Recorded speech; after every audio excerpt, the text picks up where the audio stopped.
17 maggio, San Pasquale Bailon. È il 137° giorno dall'inizio dell'anno, ne mancano 228 al termine.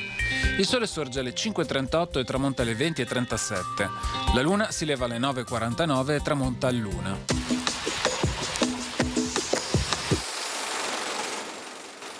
Altra elezione di Doge. Con 39 voti viene eletto Francesco Corner dopo ben 24 o 26 scrutini. Durò in carica solamente 19 giorni.